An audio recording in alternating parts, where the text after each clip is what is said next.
Mheshimiwa Rais, kwa ruhusa yako kama Amiri Jeshi Mkuu wa Majeshi ya Ulinzi, nitaomba hivi sasa kwa heshima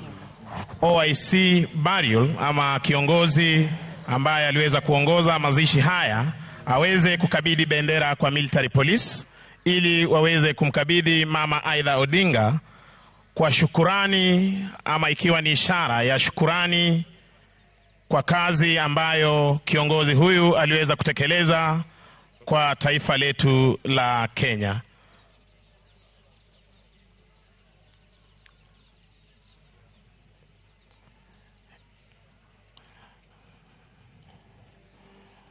Anamkabidhi hivi sasa Mama Aida Odinga bendera ya taifa letu la Kenya, ikiwa ni shukurani kuu kutoka kwa idara ya jeshi